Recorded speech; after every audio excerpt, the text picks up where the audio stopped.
Okay, in this video, I am actually in my garden talking all about drone photography.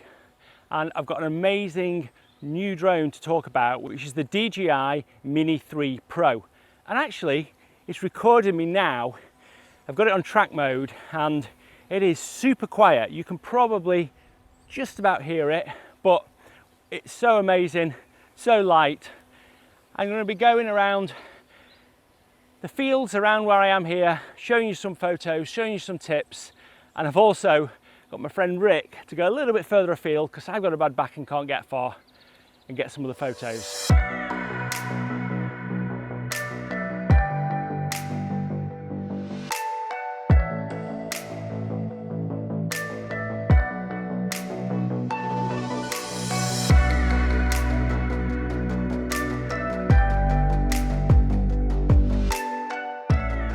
Morning everybody, fantastic to see you all again.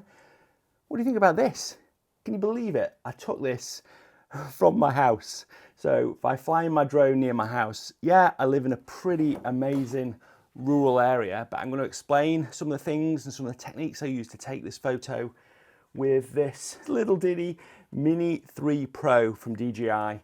And yeah, it's pretty amazing, I have to say. So I'm going to talk about photography with a drone, specifically with this drone as well. I'm going to tell you some of the features of this drone and why I think it's a pretty amazing photography or videography tool. Obviously this video is sponsored by DJI, so thanks to DJI for sponsoring the video and sending me the drone.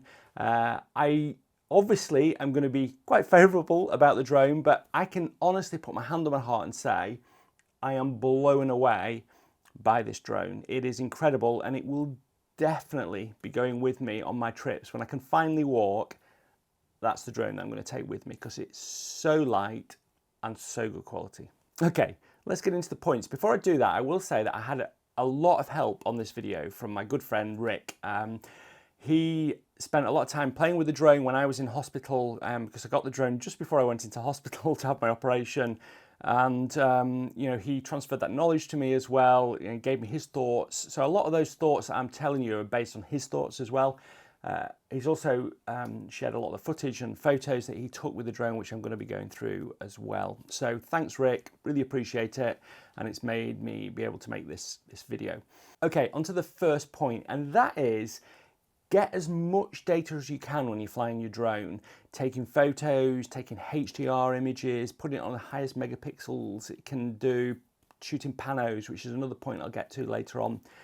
But really, you've got this drone in the air, and the mistake that I used to make when I first started flying drone is I took one or two pictures. But it's really easy to take a HDR shot, so take an exposure bracketed shot. So you can go in, when you're flying, you can go and shoot maybe 3 or 5 shots that are a bracket of exposures. And what that means is that you get a set of images like this. So you might have a bracket of images. These were taken automatically using this drone of this sky. And that means that you can easily then blend those together. And when you've blended those together, you'll have an amazing image that's got a lot more dynamic range. Now this drone's got a bigger sensor than the original DJI Mini drone, but it's still not as big obviously as a full frame sensor, and the dynamic range is not going to be as good as a full frame sensor. But you can make up for that by exposure bracketing, by getting more data. And what that means is, if I look at this shot here, this is a bracket. It's actually a pano as well, but it's a bracket. And it means if I just go and look, I've already edited this shot, but if I go and change the exposure, you can see that I've got all the detail down here that you possibly need. And if I increase the exposure here, it was raining, you can see the raindrops, but you can see in the shadows there, I've got all the shadow detail there as well, and there's not a lot of noise. So it's just enabled me to collect that data, and then that means that I can produce stunning prints like this. And I could print this image much bigger than this. I could probably print it A1 because it's a stack of 2 images added together. Now on this drone, it shoots 12 and 48 megapixel images. So it's a 48 megapixel sensor, but the default is 12 megapixels. One of the things that I wish, and maybe DJI might be able to do this, is that you could shoot exposure brackets for 48 megapixels as well, because currently you can't. You've got to do that manually. but it's easy to do manually. I did it on lots of the shots that I took, and it's fine. You can do it really easily, but it'd be really nice if DJI just updated the software so you could exposure bracket the 48 megapixel shots on this as well as the 12 megapixel ones. The other thing is Panos for getting more data, and I'm going to talk about that in a minute. But let me get on to the second point, and that is all about just making sure you think about just the very local environment when you've got a drone. The tendency when you've got a drone is to fly it up, fly it miles away, and not think about just something that's really close to you. So you can see here, this was some footage of a river that Rick got that was really close to where he got. Just by flying up a little bit higher has enabled him to get a really nice shot. He got this shot of a river, and he was just down here, and by just getting that little bit of height from where he was enabled him to get that shot. Often, you don't have to go very far. You don't have to move very far. And in fact, if you look at this shot here that I took with my drone when I was in Scotland, it wasn't this, it was the Mavic 2, I think. I'd hiked up to the needle here at the Korang, and when you get to this needle, you really ideally need to be about another 10 meters higher. So what I did is I just threw my drone in the air, went 10 meters up, did a pano because I didn't have a wide enough angle lens on the drone. So that created a wide angle lens, and I got this amazing shot. Now, ideally I would have taken that with my main camera, but the drone just meant I could just get that little bit higher than I could by climbing. I couldn't get any higher climbing because there was a big cliff face. So think about that. Think about just your local environment. Often, it's just those little changes in positioning that a drone can give you that you don't often think about. Oh, the other thing I would say as well is, as you saw right at the beginning of this video, it's really quiet, this drone, a lot quieter than my Mavic 3. And that means that it's not, you don't feel as conspicuous when you're flying it. So if you are just flying it when there's some people around, it's almost quiet as soon as it's taken off, which I feel just makes it easier to fly in your local environment. You don't think, you don't get that embarrassment of flying a drone where you take off and just think, I've just got to fly it as far as I can. Okay, on to the third point for getting good photos. And that's probably the most obvious one. Well, hopefully it's the most obvious one, and that's shoot down. So what a drone does that obviously you can't do when you're just shooting with your camera is it gives you a bird's eye view, and that means you can get a very different view you can shoot down. And Rick did some great shots, some really good examples of this. So he got one here of this tree. You can see that this tree with this really nice long shadow, I like that sort of long shadow vertically in the image, and then these really nice diagonals, and the contrast between the field and the grass, it just looks really, really good.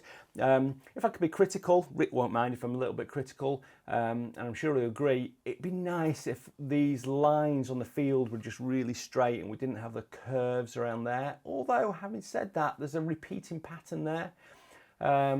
But I really like this. I think this is really nice. It's a really good example of something you could go to at different times of the year. You could probably get a spring, a summer, a winter, and an autumn shot of this, and maybe create a set. But shooting down is really good. The height that you shoot at is really important. And then thinking about shadows as well. I'll talk more about shadows in a point below.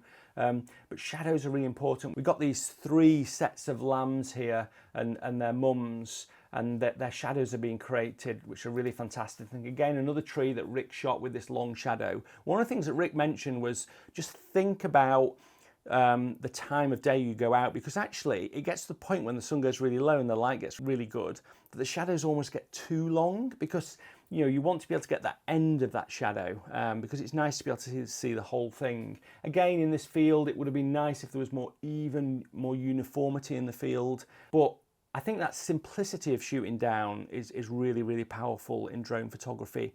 In fact, I did that quite a lot when I was in Iceland. There was these amazing sort of openings of the rivers where the volcanic sand and the different coloured sands were mixing together, and it created these amazing patterns. Often you can see compositions on Google as well, so it's a good idea to look at Google Earth, Google satellite images, find something that might be good, and then you can fly your drone over it. But look down, you'll get some amazing shots, I promise you. And whilst we're talking about shooting down, there's one of the things that this Mini 3 Pro can do that no other drone that I've ever had can do, and it can shoot up. So it can tilt its camera. I don't know if you can see that, if I just get a bit closer. So you can see here that there's a little gap there, and the drone can tilt up. So it can't tilt like vertically, but it can tilt really high up into the sky. And that means that you've now got the ability to shoot really amazing cloud formations. And if you look at this shot here, you can see me actually taking this shot in camera here. It was, again, a pano that I created. I messed up on this shot, unfortunately. And I say I messed up. I think it was me, not the drone. I think it was user error. It was raining and I hadn't checked focus, and I think if you look, it's focused on the raindrops that are coming and it hasn't focused on the back here. The clouds at the top are in focus, but the bottom part of the image isn't in focus, and I was just rushing a little bit and I should have checked that. But this is a really good example of shooting right up into the sky and then combining those images together, and you can get really dramatic shots that you couldn't do before when you couldn't shoot up that high because of the propellers getting in the way. But this, the propellers don't get in the way and you can shoot up. It's really cool. Okay, on to the fourth one, which is all about shooting panos. So you can shoot panos with drones in all sorts of different ways. They usually have a set pano function, and that pano function will allow you to shoot vertical panos and horizontal panos and rows of panos, so like a set of 9 images, and stitch them all together. The DJI Mini 3 Pro stitches those all together for you as well, and it creates a JPEG, which is okay, but I prefer to have a raw image. So what I do is I take those raw images and stitch them together myself within Lightroom or Photoshop. I find that then that raw image that I get out allows me to do more with it. A few top tips on that. If I just show you my images for this one here. This was an interesting HDR pano. And what I shot vertically with the drone. So again, something that this drone can do amazingly is it can shoot in landscape as well as in portrait. And because of that, it means that you can shoot vertically and then do panos, which is the way that I prefer to do them. And you can see that I've got these 3 shots here that I did manually, these 3 shots, and I shot this one underexposed, and I did 3 more manually, and then I merged those as well. And then I had 2 images, one that was dark and one was a bit brighter of the same scene. And then I just merged those in Lightroom. And even though they're not perfectly aligned, Lightroom allows you to align them, and then you can create an image that you can then edit. And that's what allowed me to produce this amazing shot here. So it's 3 verticals, it's HDR, so an exposure bracketed image. I've merged all those in Lightroom. There were 48 megapixels each, those. So I think the resulting image, this resulting image, ended up being, let's have a look, see how many megapixels it ended up being. About 90 megapixels. It was 115,000 by, no, it was 11,000 by 8,000. So yeah, it was around about 90 megapixel image. And if I zoom in on this, you can just see how amazing it is. There's a tiny little bit of noise, but nothing that is of any worry whatsoever. It's really an incredible image. I'm blown away by this tiny little camera here. It's just, it's really incredible.